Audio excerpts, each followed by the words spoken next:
মেয়েটা কি সত্যিই পাগল হয়ে গেল নাকি? উপমা আনন্দিত কণ্ঠে বলে। ভাইয়া, রিধি আমাকে SMS এর রিপ্লাই দিয়েছে। আমার তো বিশ্বাসই হচ্ছে না। দেখো কি লিখেছে। আদিল চোখ ঘুরিয়ে বাঁকা চোখে উপমার দিকে তাকালো আর বলল, কি লিখেছে? লিখেছে চমৎকার ছবি, তুমি খুব সুন্দর। আদিল দীর্ঘশ্বাস ফেলে রুম থেকে বেরিয়ে যেতে যেতে বলে, এই রুমে বড় জোর 2 মিনিট বেশি থাকলে আমিও পাগল হয়ে যাব। উপমা ভাইয়ের কথায় তোয়াক্কা না করে মেসেজের উত্তর দিল। ধন্যবাদ মাই স্টার। এদিকে তুর্য উপমার উত্তর দেখে মনে মনে হাসে, তবে সে আর কিছু লিখল না। তাকে এখন থেকে চিন্তা ভাবনা করে উত্তর দিতে হবে, কারণ সে এখন আর তুর্য নেই, রিকি হয়ে উপমার সাথে কথা বলছে। অন্যদিকে তুর্য এও জানে সে কিছু লিখুক বা না লিখুক, উপমা এখন থেকে প্রতিদিন একটা করে মেসেজ তাকে দেবে। তাতে কোনো সন্দেহ নেই, যেখানে উপমা একটুখানি সাড়া পেয়েছে সেখানে আর থেমে থাকার কোনো অর্থই হয় না। আরও 3 দিন পর তারা দার্জিলিং থেকে কলকাতায় এসে পৌঁছাল। বাসায় পৌঁছে ইমন মাউসিয়াতকে কল করে। মাউসিয়াতও দেরি না করে শতাব্দীর ব্যাপারে ইমনকে সবটাই জানিয়ে দিল। সব শুনে ইমন জিজ্ঞেস করলো, ওরা কি এখনো শতাব্দীকে দেখেছে?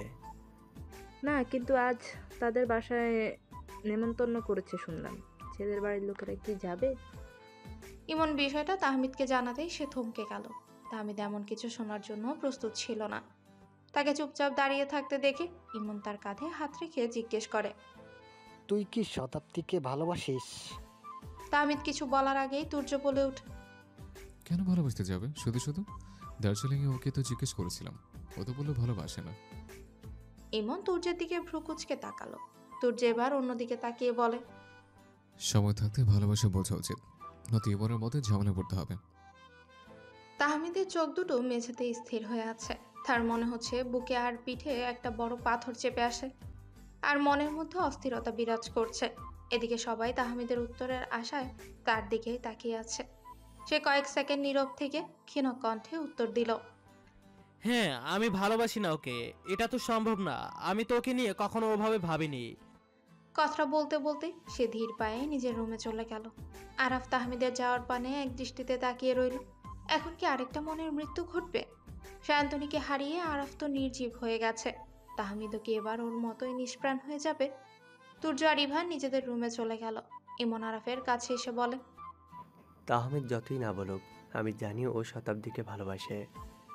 আহনাব চুপ করে একপাশে দাঁড়িয়ে আছে, মনে মনে ভাবছে সব মেয়ে মানুষই রহস্যের বান, যে বান কখনো হয় রক্ষক, কখনো হয় ভক্ষক।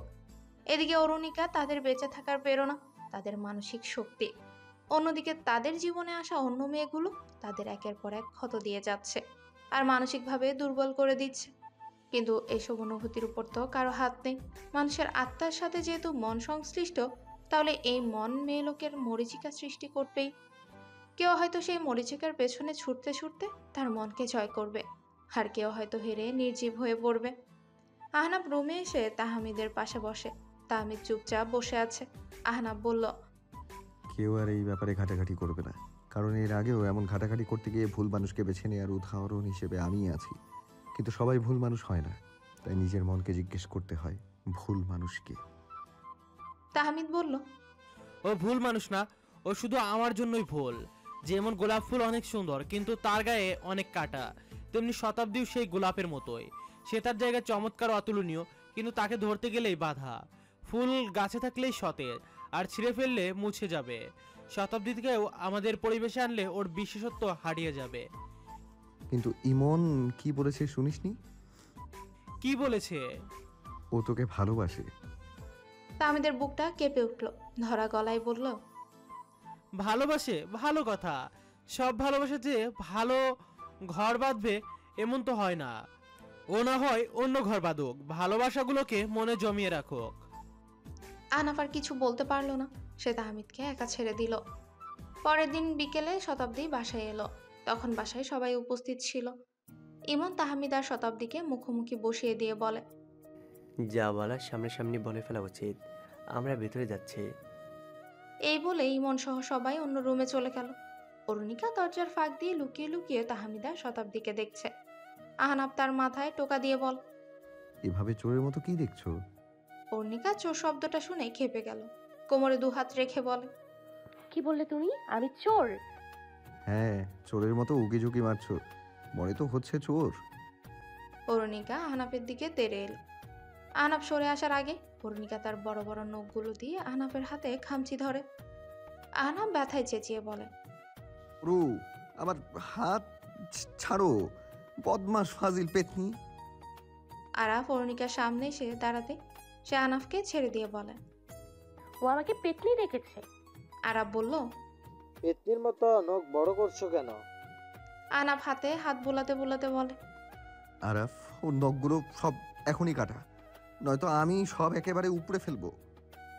অরুণিকা হাত পেছনে নিয়ে বলে, না, আমি নখ কাটবো না। সবাই নখ বড় করে, নখ বড় করলেই তো সুন্দর লাগে। আহনাফ দাঁতে দাঁত চেপে বলে, পেতনি লাগে পেতনি। তুমি চুপ করো। তুমি আমাকে চুপ করতে বলছো? আমার হাত খামচে দিয়ে আমার সাথে গলাবাজি করছো? আরাফ এবার গলা স্বর উঁচু করে বলল, আল্লাহর ওয়াস্তে তোরা চুপ হবি? অরুণিকা আহনাফের দিকে আঙ্গুল তুলে বলে। ও শুরু করেছে। আরাফ অরুণিকার দিকে চোখ বড় বড় করে তাকাতেই সে চুপ হয়ে গেল। এবার আরাফ বলে, যাও, এখনই নখ কেটে আসবে, নয়তো আমার সাথে আর কথা বলবে না। অরুণিকা গাল ফুলিয়ে আহনাফের দিকে রাগী দৃষ্টিতে তাকালো। আহনাফও চোখ ছোট করে অরুণিকার দিকে তাকিয়ে রইল। এবার অরুণিকা হনহনিয়ে রুম থেকে বেরিয়ে নিজের ঘরে চলে গেল। এদিকে তাহমিদ চুপচাপ বসে আছে, কিছুই বলছে না। শতাব্দীও চুপ থাকতে না পেরে বলে, গতকাল ছেলে পক্ষ আমাকে দেখে গেছে। তাহমিদ ক্ষীণ কণ্ঠে বলে, শুনেছি। তুমি হয়তো এখন সব বুঝতে পারছো, তাই না? তাহমিদ মাথা নেড়ে বলল, না, আমি কিছুই বুঝতে পারছি না। শতাব্দী এতক্ষণ নিচের দিকেই তাকিয়েছিল। সে এবার তাহমিদের দিকে তাকালো, বলল, মাওসিয়াত কিছু বলেনি? শুনেছি। তাহলে কিছু বলবে না? না, আমার কিছুই বলার নেই। শতাব্দী নিজের হাত নিজে খামচে ধরল। তাহমিদের এমন উত্তরের জন্য সে মোটেও প্রস্তুত ছিল না। সে এমন শান্তভাবে উত্তর দিচ্ছে, মনে হচ্ছে তার কিছুই আসে যায় না। শতাব্দী বড় একটা শ্বাস নিয়ে আস্তে করে ছাড়ল। তারপর বলল, আমি তোমাকে ভালোবাসি তাহমিদ। ওরা আমাকে শুধু দেখে গেছে, এখনো কিছুই জানায়নি। তুমি রাজি থাকলে আমি বাবাকে বলবো। তাহমিদ এবার শতাব্দীর দিকে তাকালো। তাহমিদের চোখাচোখি হতেই শতাব্দী চোখ নামিয়েও নিল। শতাব্দী আবারও বলল, বাবা হয়তো বুঝতে পারবে। কি বুঝবে? আমাদের ভালোবাসা। তাহমিদ অবাক হয়ে বলে, ভালোবাসা? শতাব্দী তাহমিদকে অবাক হতে দেখে নিজে অবাক হলো। তার মনে ভয় ভিড় করতে লাগলো। যদি তাহমিদ না করে দেয় তখন সে কি করবে? এবার তাহমিদ বলল, তুমি তোমার বাবাকে কি বলবে? তুমি আমাকে ভালোবাসো এটাই বলবে? হ্যাঁ। তারপর উনি রাজি হবে, এটা তুমি কিভাবে নিশ্চিত হয়েছো? কেন রাজি হবে না? বাবা তো তোমাকে খুব পছন্দ করে। শতাব্দী, পছন্দ করা আর আত্মীয়তা করা এক কথা না। তুমি ভালোভাবে জানো আমাদের ধর্ম আলাদা। আমার তো এটা নিয়ে কোনো সমস্যা নেই। তাহলে তুমি আমার ধর্মে আসতে চাচ্ছ? শতাব্দী চুপ করে রইল। তাহমিদ হালকা হেসে বলে, তুমি আসতে চাইলেও তোমার বাবা মা এত সহজে এটা মেনে নেবে না। কিন্তু ধর্ম পরিবর্তন না করেও। তাহমিদ শতাব্দীকে থামিয়ে দিয়ে বলে, আমার জীবন অনেক এলোমেলো হয়ে আছে। তুমি আমার অতীত জানো না, আর আমার ভবিষ্যৎ কি সেটা আমি নিজেই জানি না। আমার এই অনিশ্চিত জীবনে কোনো প্রেম ভালোবাসার জায়গা নেই। তবে আমি তোমাকে অনেক ভালো বন্ধু মনে করি, কিন্তু ভালোবাসি না। এখন তোমার উচিত তোমার বাবা মার পছন্দে বিয়ে করে ফেলা। শতাব্দী তাহমিদের দিকে নির্বাক তাকিয়ে রইল। তার চোখ দুটো ছলছল করছে। তাহমিদ শতাব্দীর চোখের দিকে তাকাতে পারল না। সে উঠে চলে গেল। শতাব্দীও চেয়ারের হাতল ধরে উঠে দাঁড়ালো। তাহমিদ ঘর থেকে বেরোতে বাকিরাও রুম থেকে বের হয়ে এলো। ইমন কিছু বলার আগেই শতাব্দী বলে, আমার ঝামেলার কারণে তোমাদের একটা কথা বলা হয়নি। ইমন বলল, কি কথা? শতাব্দী ডুমরের কাছ থেকে যা যা শুনেছিল সবটাই তাদের জানালো। সব শুনে ইভান বলে, আমার ওনাকে সন্দেহ হচ্ছিল। তুর্য বলল, তাহলে উনি আমাদের কেন বাঁচিয়েছেন? জানলার বাইরে শূন্য দৃষ্টিতে তাকিয়ে আছে শতাব্দী। তার চোখ বেয়ে অশ্রু গড়িয়ে পড়তে পড়তে শুকিয়ে গেছে। সৃজা বোনের পাশে এসে দাঁড়ালো। শতাব্দী শূন্য দৃষ্টি দেখে সে বলল, দিদি, কাল তোমায় আশীর্বাদ দিতে আসবে, তুমি বরং পালিয়ে যাও। শতাব্দী ফুপিয়ে কেঁদে উঠল, বলল, কার সাথে পুচকি? যার হাত ধরতে চাই সে তো আমার হাত ধরতে আগ্রহী নয়। তার তো আমার জীবনে কি হলো না হলো তাতে কিছুই আসে যায় না। তাহমিদ দাদা কি তোমায় ভালোবাসে না? শতাব্দী মাথা নেড়ে বলল, না। না শব্দটা বলতেই শতাব্দীর বুক ভারী হয়ে আসছিল। সে শব্দ করে কেঁদে উঠল। কাঁদতে কাঁদতে মাটিতে বসে সিজার হাত ধরে বলে, পুচকি, তোর দাদাকে আমি খুব ভালোবাসি রে, খুব ভালোবাসি। সেই ছোটবেলা থেকেই 8 বছর ধরে একটা মানুষকে চুপচাপ শুধু ভালোবেসেই গেলাম। আর আজ আমার এত বছরের ভালোবাসার প্রতিদান আমি এভাবেই পেয়েছি। আমি কি বোকা রে পুচকি? মানুষটা আমাকে ভালোবাসতই না রে। আর আমি বোকার মতো তাকিয়ে চেয়েছি। তার জন্য চুল বাঁধতাম, কারণ সে পরিপাটি থাকা পছন্দ করত। স্কুল শেষে দূর থেকে দাঁড়িয়ে তার মিষ্টি বিক্রি দেখতাম। রোদে রাঙা হয়ে যাওয়া মুখটাই মায়ায় পড়ে গিয়েছিলাম রে পুচকি। কিভাবে থাকবো মানুষটাকে ছাড়া? আমি একা একা এই জীবন কাটিয়ে দিতে পারবো, কিন্তু এই মনটাতে আর কাউকে বসাতে পারবো না রে পুচকি। কত যত্ন নিয়ে এই মনে মানুষটাকে বসিয়েছি। এত সহজে সেই জায়গা কেউ নিয়ে নিবে? কিভাবে নিয়ে নেবে? এমন না হোক, তার চেয়ে ভালো মরণ হোক আমার। সিজা ব্যস্ত হয়ে বোনের মুখে হাত দিয়ে ভেজা কণ্ঠে বলে, অমন করে বলো না দিদি, এমন অলক্ষণের কথা বলো না। পুচকি, এই মনকে কিভাবে বোঝাবো বল না। এদিকে ছাদের এক কোণে রেলিংয়ে হেলান দিয়ে দাঁড়িয়ে আছে তাহমিদ। কাল থেকেই তার মন খারাপ, কারোর সাথেই কোনো কথা বলেনি।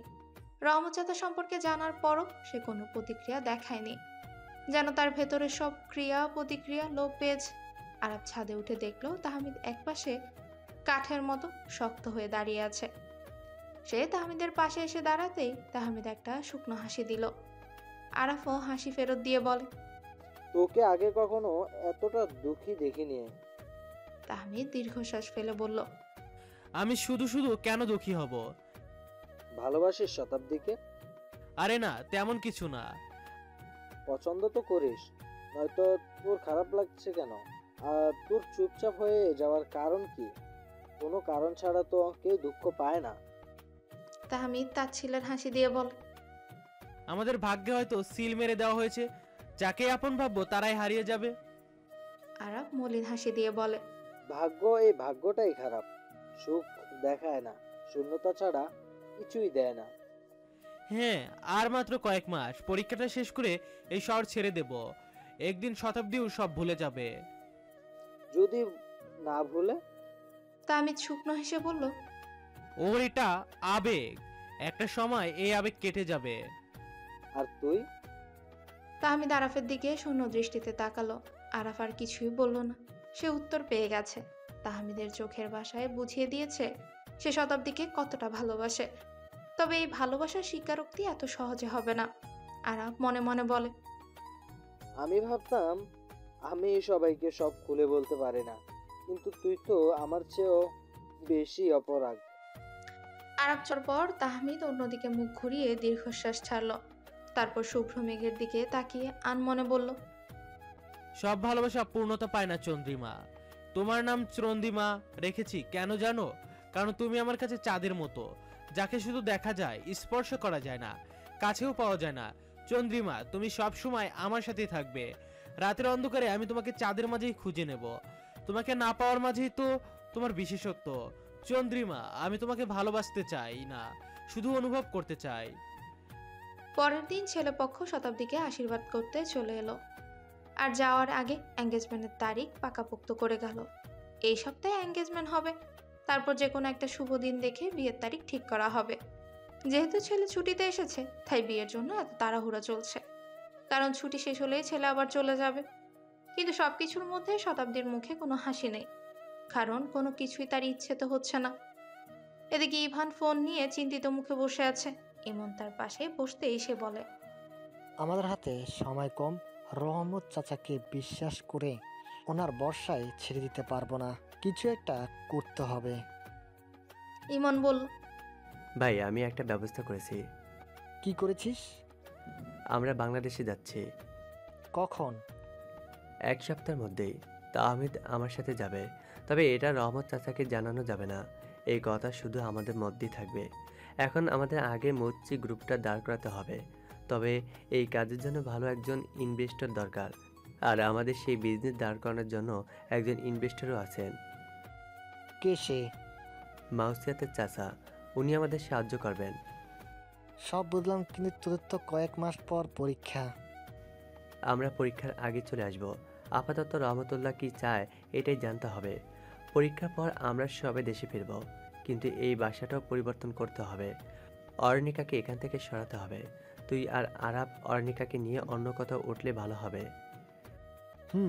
ভাবছি অরুণিকাকে অন্য শহরে পাঠিয়ে দিব। ওখানে একটা বোর্ডিং স্কুলে ভর্তি করিয়ে দিব। আমি আর আরাব গিয়ে মাঝে মাঝে দেখে আসব। হ্যাঁ, এটাই করতে হবে। ও তোদের সাথে একেবারে দেশে ফিরলে ভালো হবে। আর এমনিতেই আরাফ ওকে আমাদের ভরসায় ছাড়বে না, আর একাও এই শহরে রাখবে না। তাদের কথার মাঝখানে তুর্য আর আরাফ এলো।